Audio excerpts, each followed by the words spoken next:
Good evening. Right now at 6, freezing rain increases possible road dangers across South Central. And the ice meant another day of schools being closed in Anchorage. That threat for freezing rain prompted a winter weather advisory encompassing Anchorage, Eagle River, and the western Kenai Peninsula. We've got Chief Meteorologist Melissa Fry tracking all of this for us. Yeah, we're still seeing just a lot of moisture and a lot of heat pumping into the region. And as those showers move in and temperatures fluctuate, we still have that potential for freezing rain continuing into those early overnight hours. Take a look at current temperatures right now. You can see much of the Anchorage Bowl hovering right above and below that freezing mark. 33 out at Ted Stevens and on the Anchorage hillside, right at 32 here at Alaska's news source in Midtown. But it is now below freezing and pretty far below freezing as you head out near the Camel Creek Science Center. Jay Bear, Eagle River, sitting at 31 degrees. But it's not so much what's happening on the ground that I'm concerned about, but rather the air just a little bit above, which is continuing to warm. And look at how much moisture we have moving in here. Dry so far in Anchorage, Kenai, and Palmer. But look at all of the moisture we're seeing out of Portage Glacier. Again, more than 2 inches, about 1/3 of an inch there in Seward. And there's a lot more coming, too. We are seeing this heavy band moving through, rotating around this area of low pressure. And again, most of this is rain. But again, right here in the Anchorage Bowl, we'll see that chance for some freezing rain as we move later into this evening all the way through early tomorrow morning. Now, once we get into Friday, here we are 2:30, and you can already see, again, more clearing for Anchorage, the valley, the western side of the Kenai Peninsula, still ongoing in the Portage Valley and across Prince William Sound. But most of that action, again, staying east of the mountains once we get through the next couple of hours. I do want you to be prepared for that potential for additional icy conditions, and even just from the thawing and melting, that adds additional ice to the roads as well. Tomorrow, I expect a high of 34, mostly cloudy in Anchorage, mostly sunny in the interior, back up to 12 degrees for you, wet and windy still in southeast, and mostly cloudy in Bethel with a high of 10 degrees. And Augusta and Rebecca will take a closer look at what those warnings are and what the rest of the week looks like here in a few minutes. All right, Melissa, thanks so much for tracking all of that. And there's still a lot of snow on the ground right now following Anchorage's record-breaking snowfall this week. But where is it all going? Where do we put all that snow once it's cleared? Georgina Fernandez looks at how full Anchorage's snow dumps are looking so far. Hey, check out this snow berm here. This is one of countless we are seeing right now around the city. This one here just already over 13 feet tall. It's a common sight. It's Alaska. That we see every year. These snow mountains building up. I remember when I was little, me and my dad would play in the snow hills and dig tunnels and, slide down them. Right now, we are 9 inches above what is normal at this time of year, as the DOT and municipality of Anchorage continue chipping away at this month's 40.2 inches of record snowfall. It'll be taking course here over the next several weeks. Right now, the DOT says there is still room at a solo snow disposal site within the city as it works on piling up all that snow. This is definitely a little bit more snow than we typically see this time of year. And certainly in terms of overall snow, we've definitely had more overall snow at the snow dump site than we do currently. It's a similar story for the 7 muni snow disposal lots. The city telling us there's plenty of room and it's nowhere near capacity. Meanwhile, on the roads, it is a lot of snow and the roads aren't super clear, but we're navigating. There's still a lot of snow berms as the state works on slowly removing them and adding the snowfall to their collection. And the Department of Transportation says as they work on removing snow berms just like this one, they ask that you give their teams space on the road. Georgina Fernandez, Alaska's news source. Possible dangerous conditions prompted the Anchorage School District to cancel another day of school today.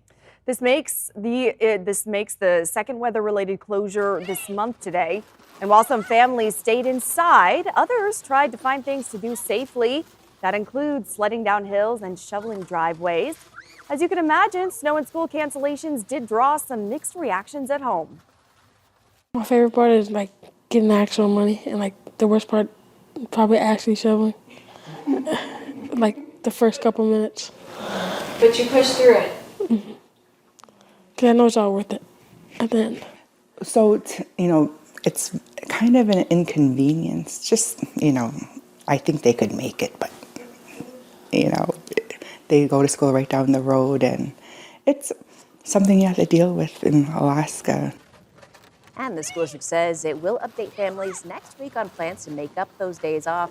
Their transportation teams will check roads overnight and provide any updates on school closures by 5:30 Friday morning.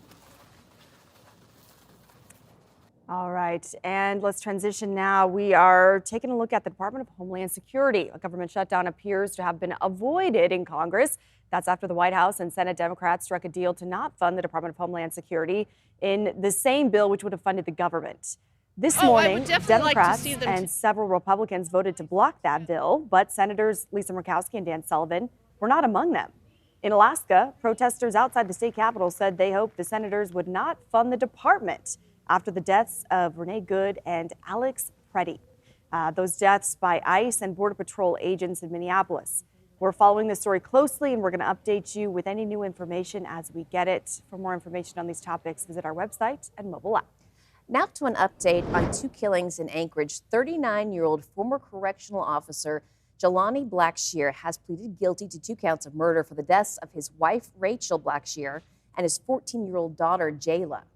This all started in 2022. The 2 victims were found dead in an upstairs bedroom of their home on Resurrection Drive, just days after police say Blackshear left the state.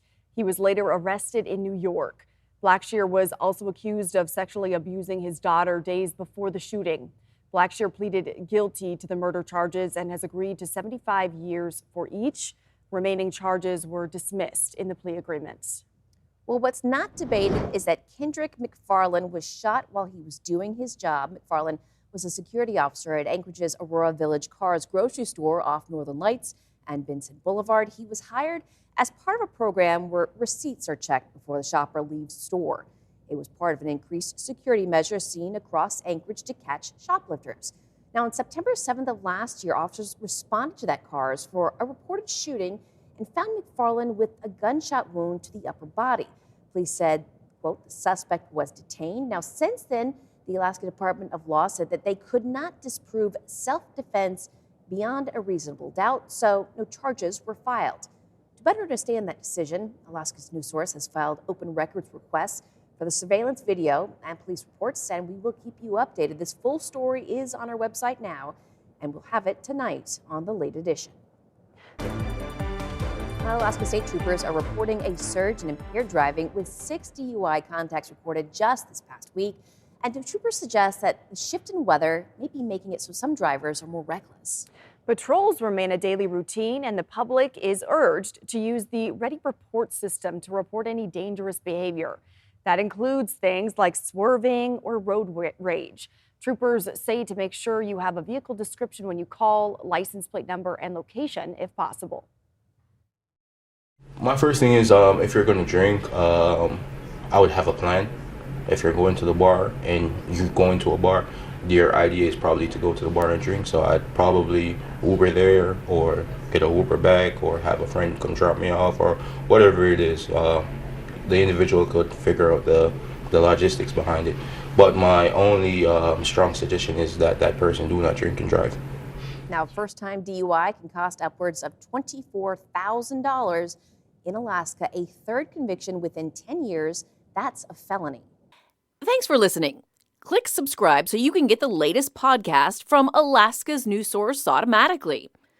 And stay up to date with breaking news and in-depth reporting available for free 24/7 with the Alaska's News Source app.